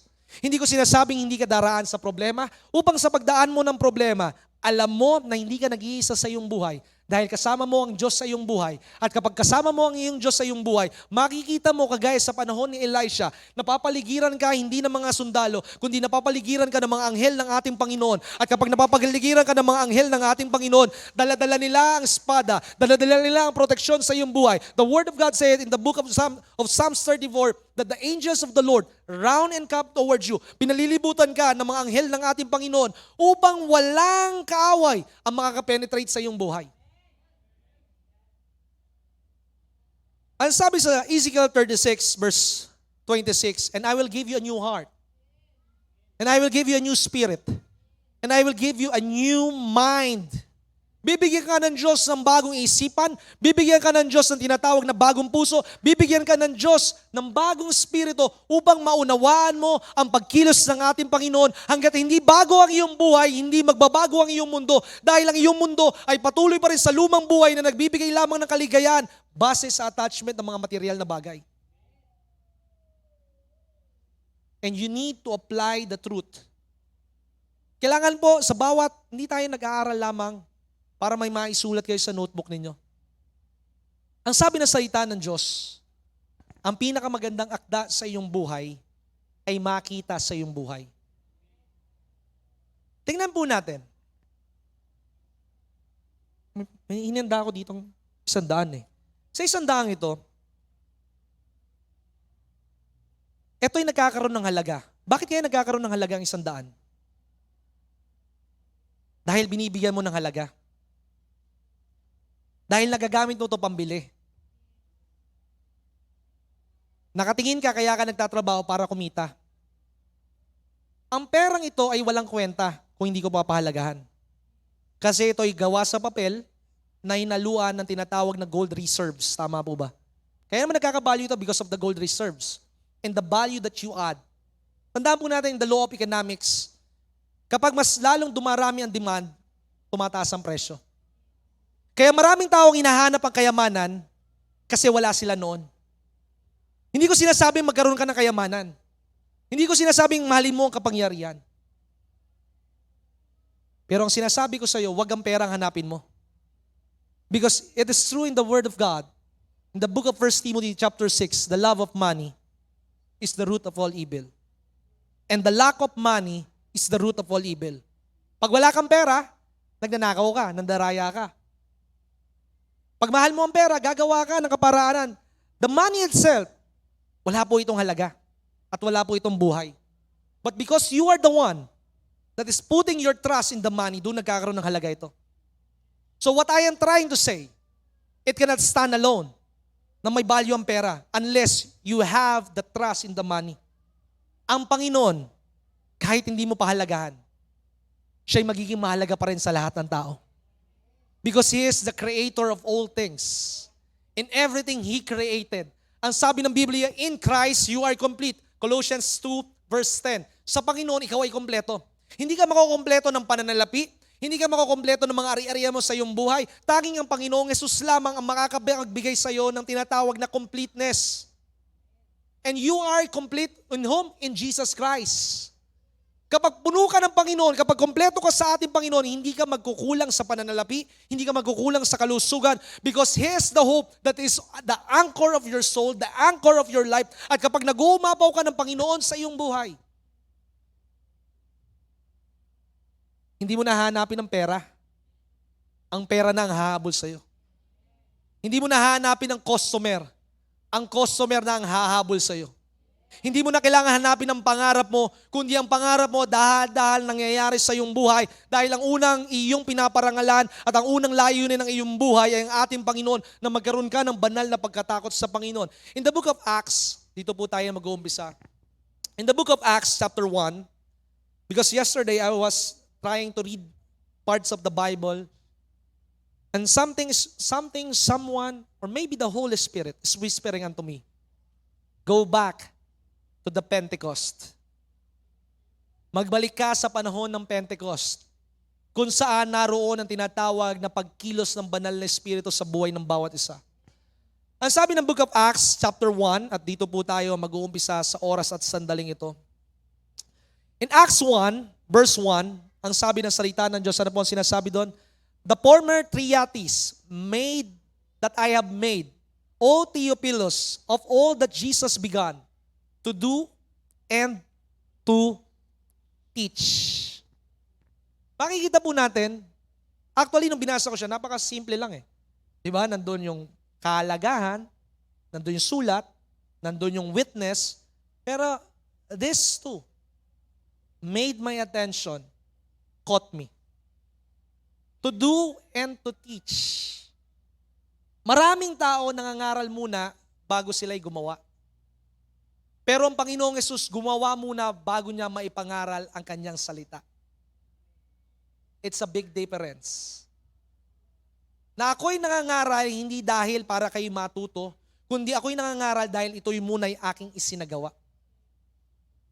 Kung titingnan po natin, on verse 3, bago siya mangaral sa pagbabalik niya mula sa kamatayan, ipinakita na ng ating Panginoon yung kanyang muling pagkabuhay. So there is a life after death. Bago niya ituro muli ito sa kanyang mga disipulo. And it is the graduation of the disciple because they have already seen the miracles of God. Tandaan po natin na isang salesman, bilang isang ahente at bilang isang mangangaral at bilang isang lingkod ng Diyos, hindi naman nila agad maintindihan ang salita ng Diyos eh. Ang isang salesman, hindi naman niya i-detail kung anong function nito eh. Ipapakita niya yung gamit nito. At doon sa pagkagamit nito, doon mo mauunawaan yung kahalagahan nito. Kaya kapag nakikita sa iyo ng ating Panginoon, sa panahon na walang pagkain sa iyong mesa, kapag ikaw ay nanalangin, magkakaroon ng pagkain, maipangaral mo that my God shall supply all my needs. Kailangan nararanasan mo ang salita ng Diyos. Kailangan nagkakaroon ka ng tinatawag na encounter sa ating Panginoon. Two things. Conviction and condemnation. Ano bang conviction? Conviction is this. The truth that is directing your life. Alam mo yon? Gumawa ako ng masama, hindi ako mapakali. Hindi ako nagsimba. Kapag nadadama mo, kapag hindi ka nagsisimba, nagkakaroon ka ng kabigatan sa iyong puso, buhay ang banal na espiritu sa iyong buhay. Hindi ibig sabihin na ikaw ay Kristiyano, hindi ka nagkakasala. Pero kapag ikaw ay enjoy na hindi ka nagsisimba, ikaw ay enjoy na ikaw ay ng babae, ng lalaki, ikaw ay enjoy na enjoy sa mga maling ginagawa mo, ibig sabihin, wala kang conviction sa iyong buhay because the Holy Spirit is not present in your life. Because the Holy Spirit will convict you. The Holy Spirit will teach you. The Holy Spirit will guide you in all truths. Pero ano naman ang condemnation? Ito ang condemnation. Kapag sinasabi sa iyo ng kaaway, hindi ka katanggap-tanggap sa ating Panginoon. Sasabihin sa iyo ng kaaway, hindi ka kaya ka nagkasakit kasi makasalanan ka. That is a condemnation. Kaya ka nagkakasakit hindi dahil sa iyong kasalanan. Kaya ka nagkakasakit para ikaw ay mas lalong manalangin sa Panginoon at maranasan mo ang himala ng ating Panginoon so that you can say, He is the God that healeth thee. You can say that the God that we serve, He is a great physician. Hindi mo makikilala ang Panginoon kung hindi mo mararanasan ang kanyang kalakihan sa iyong buhay. Hindi mo makikilala ang Panginoon kung hindi ka magkakaroon ng 2 milyong utang at makikita mo isang New Year's Eve, may magdadala ng 1 bayong na pera. It is hard for you. Napakahirap po bang maunawaan na kayang gumawa ng himala ng ating Panginoon? Kung titignan po natin, doon sa gospel ng ating Panginoon, in the book of Matthew chapter 2 pa lamang makikita mo ang ating Panginoon, kung paano siya preserve ng kanyang ama para hindi siya mapatay ni Herod.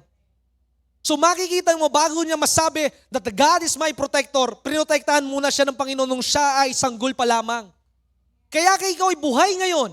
At bakit sasabihin mo, bakit namatay na yung mga kasamaan ko sa simbahan? Because God still has a plan for you. At bakit mga masasama ay sila'y buhay pa rin? Bakit nagpapatuloy pa rin sila sa kasamaan? Para mas lalong ikaw ay magliwanag sa liwanag ng ating Panginoon. At kaya nabubuhay ang mga masasama so that the word of God will be fulfilled. That none should perish. Huwag mong sabihin na ang mga masasama, minsan nga nalulungkot ako eh. Tingnan mo, minsan sa patay, dahil galing po ako sa patay noong nakaraang araw, sa patay ang daming bawal. Bawal ang magpasalamat. Bawal ang maghatid. Pero hindi bawal ang magsugal. That is crazy. That's the truth. People are so foolish. Pinapaniwalaan nila nangyayari sa salita ng Diyos. Colossians 2 verse 8. You are not under the philosophy, the tradition of man, mga kasabihan ng tao. You are under the grace of God. You are not bound by the words of man. You are bound by the words of God. Huwag mo hayaan na malinlang ka ng mga kasabihan sa mundong ito. Na kailangan, nalungkot ako nung isang beses eh. Ang sabi ng isang kapatiran sa church, hindi pa pwede magpakasal yung pangalawa namin. Kailangan muna mauna yung una. Eh paano yun kung hindi ba magpapakasal yung una, edi yung pangalawa hindi muna magpapakasal? Alam mo, minsan nakakalungkot. You are questioning God. You are questioning the authority of the pastor when yet you believe what people say. Rather than what God has said to the preacher of God. Pinaniniwalaan mo yung sinasabi ng mundo. Uy, itong batang ito, baka yan ay mabalis. Lawayan mo yan. Hindi ka naman nag-toothbrush, lalawayan mo yan. Tandaan mo, ang salita ng Diyos ay mas makapangyarihan kaysa sa salita ng tao. Kaya lamang nangyayari yung mga bagay na yon for one reason, because you believe what they say. Kung ano ang pinaniniwalaan mo, remember what Job said. Yung mga bagay na kinatakutan ko. Kinatakutan mo na pagtanda mo, magkakasakit ka, kaya magagamit mo ang insurance mo. Kinatakutan mo, look at Bishop Greg, at the age of 78, this coming November, sa kabila ng kanyang edad, lahat ng kasabay niyang mga mangangaral, si Bishop Greg ay parang 60 years old pa lamang. Wala siyang vitamins, wala siyang tinatawag na maintenance medicine. One secret na nakita ko sa kanyang buhay, babad sa presensya ng Diyos. Because when you stay in the presence of God, wherever you go, God will strengthen you. Palalakasin ka ng ating Panginoon. At ikaw ay kaingitan ng mga tao. Sila ay nakatungkod at naka-wheelchair na. Ikaw ay nakatayo pa rin. It is because not of my lifestyle. It is because of God alone. Ang sabi ng Biblia, that God is the length of your life. He will maintain your life. Ang Diyos ang magme-maintain na ng iyong buhay. Kaya sa makapangyarihang pangalan ni Kristo Jesus, matitigil na ang pagiging investor mo sa bawat botika dahil ngayon pa lamang sa oras na maniwala ka, hindi ka na iinom ng gamot, kundi ikaw ay pinalalakas ng ating Panginoon sapagkat ikaw ay magiging maligaya sa iyong buhay because a merry heart,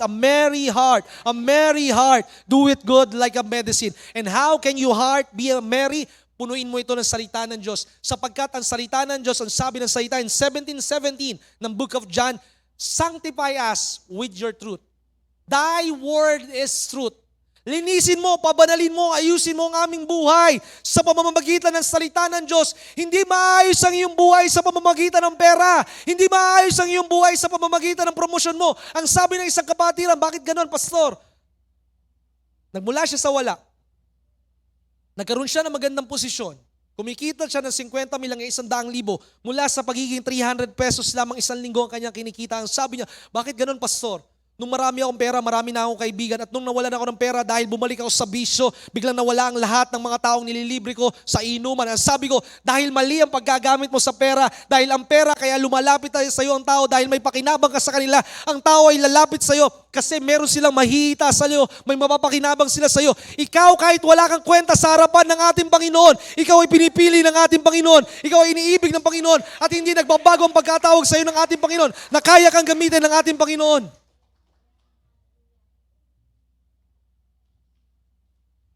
Kaya nga kung ating titingnan, ang ating Panginoon, nung siya ay lumakad sa tinatawag na Mount of Temptation, hindi naman siya nanalangin lamang, but he do the Word of God. Ang labanan may ipanalo, hindi sa boka-boka. Ang labanan ay may ipanalo. Nandoon ang kirot sa pangangatawan mo. Iyan ang mananatili ng 1 linggo. Iyan ang mananatili ng 1 buwan. Iyan ang mananatili sa 1 taon. Pero yung tatayuan, ako ay magaling, ako ay malakas, ikaw kaaway, hindi ikaw ang paggagalingan ng aking pagpapala, ikaw kaaway, ang lahat ng sinasabi mo, ito'y lahat kasinungalingan. Tanging isa lamang paniniwalaan ko. Ito ang katotohanan ng matatagpuan lamang sa salita ng Diyos na ang katotohanan ang magdadala sa akin ng karangalan upang maraming tao ang makita ang liwanag ng ating Panginoon. There's an illustration in the Bible and I love that story. Nakita niyo yung babaeng dinudugo. You have done everything. Pumunta siya sa lahat ng magagamot, ang sabi ng salita ng Diyos. Pumunta siya sa lahat ng ospital, naubos ang lahat ng kanyang pera. Pero sa punto na walang-wala siya, doon siya higit na nalig sa Panginoon.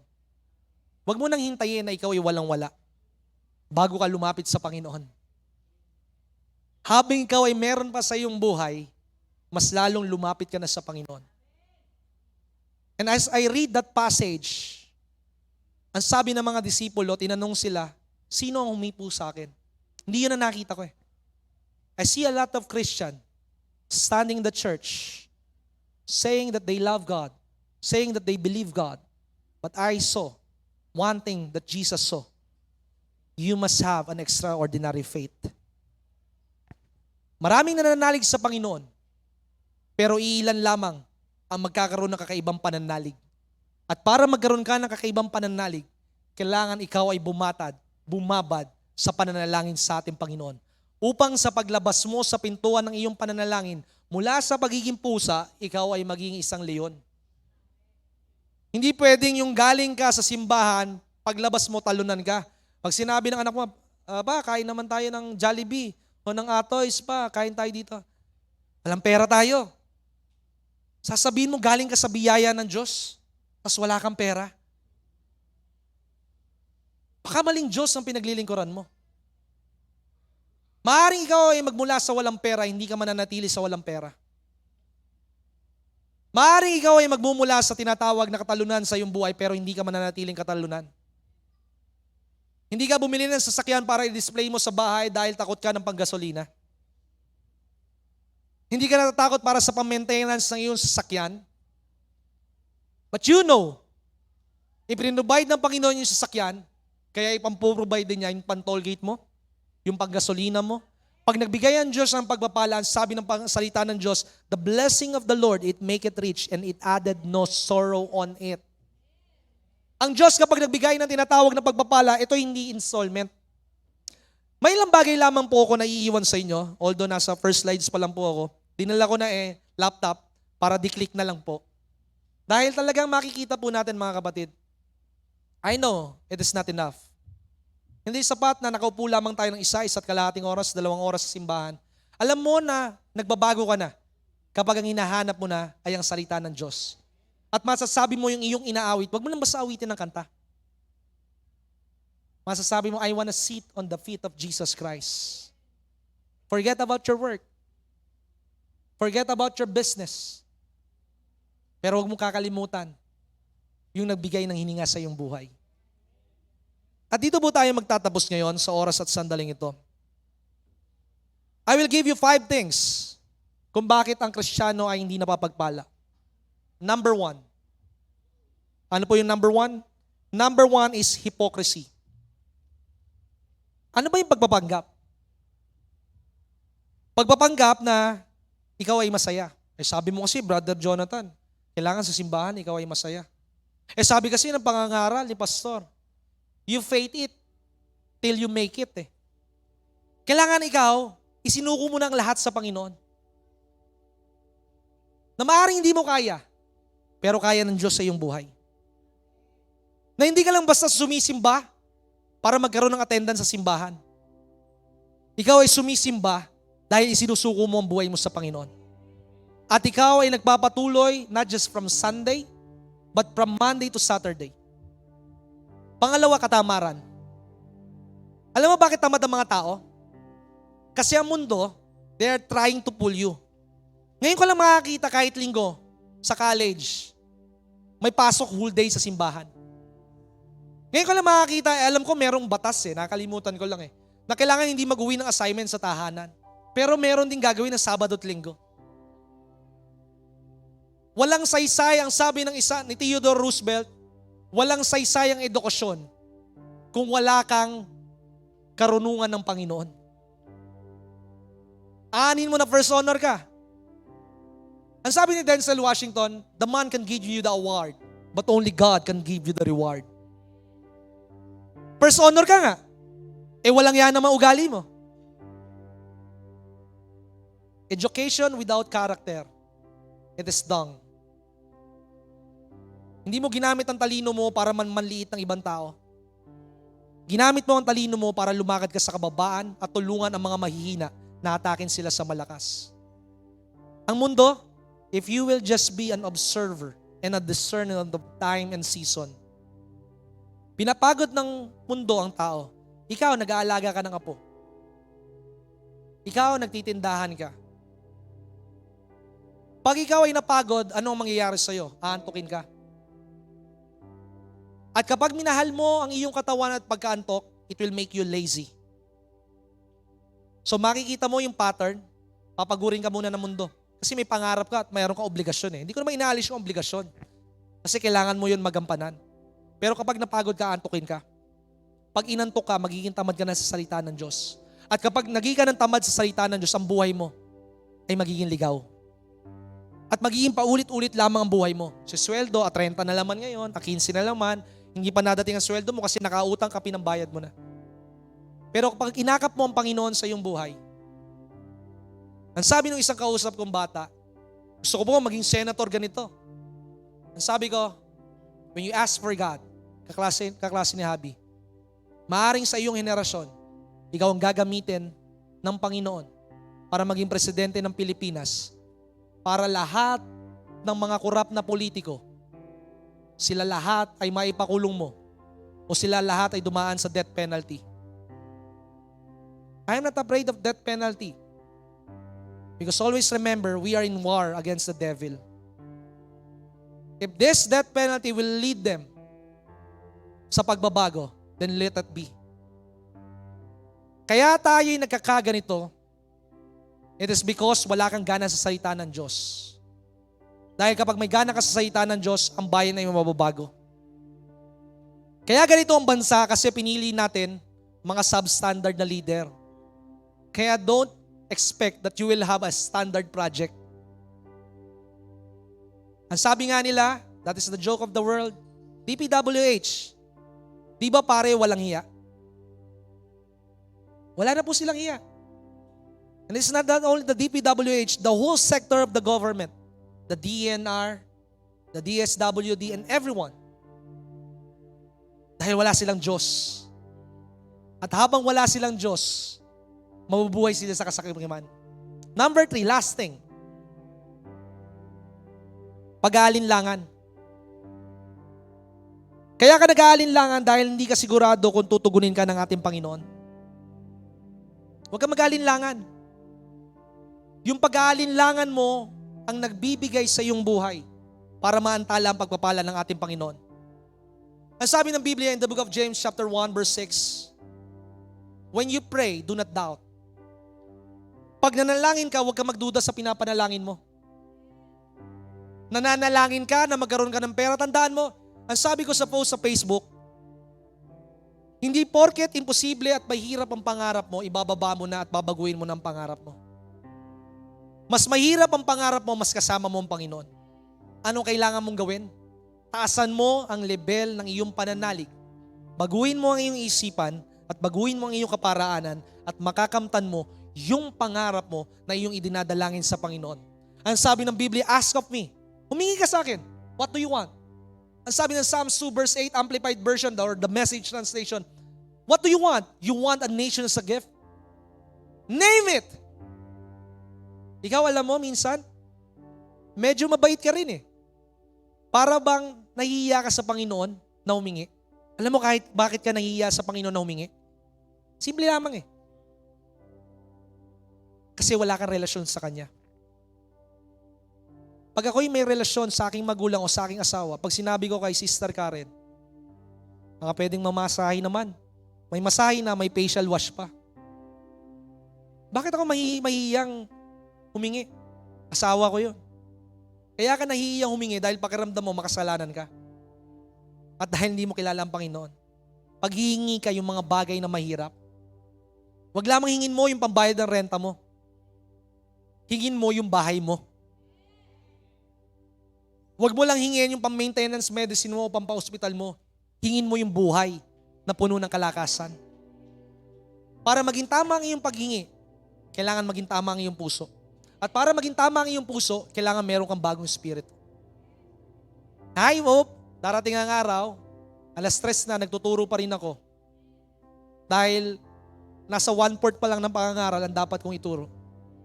Kailangan dumating tayo sa punto ng buhay, Lord, I want more of you and less of me.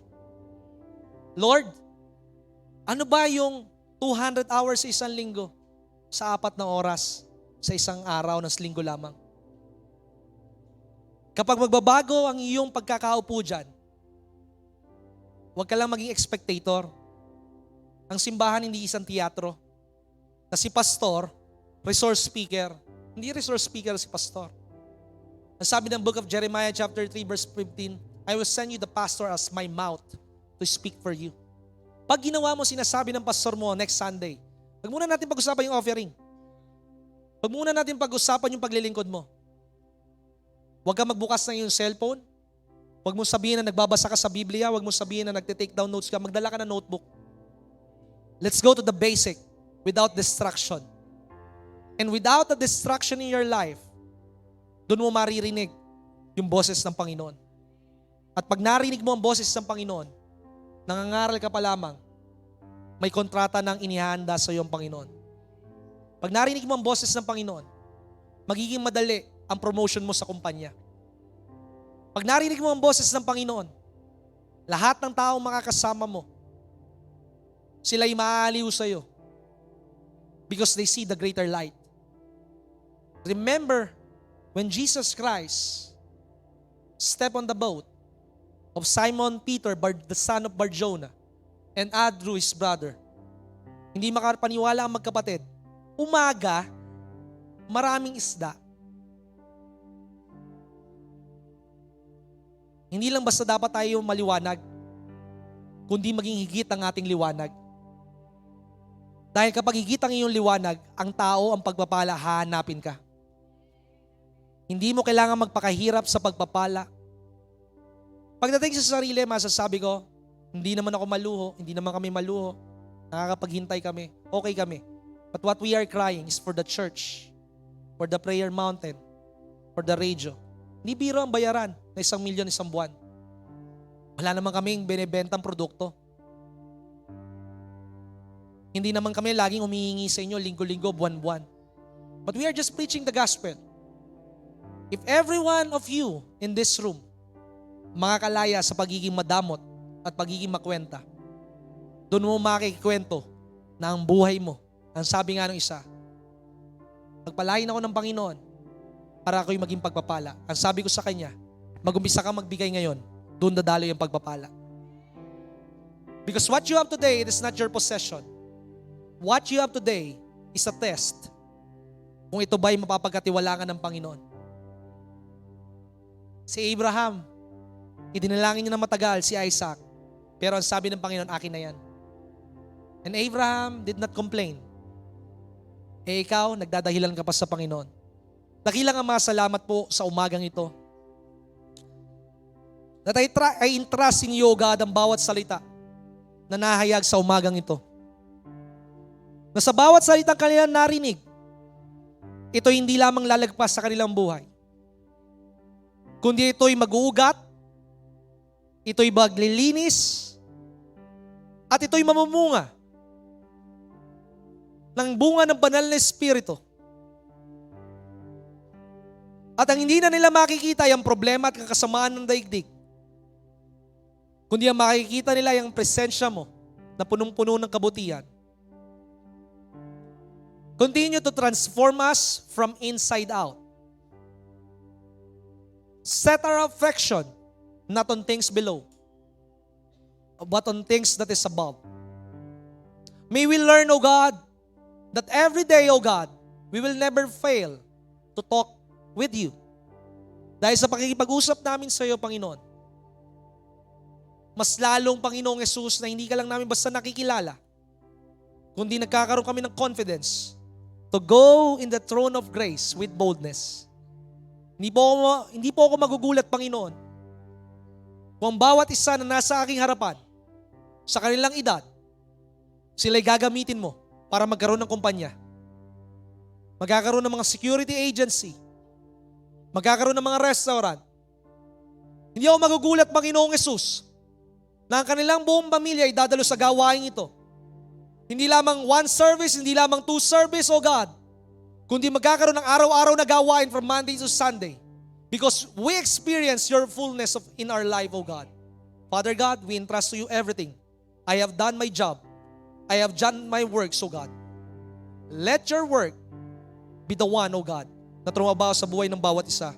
Sa pangalan ni Jesus. Amen and amen. God bless po at pagpalain ng Panginoon ng bawat isa.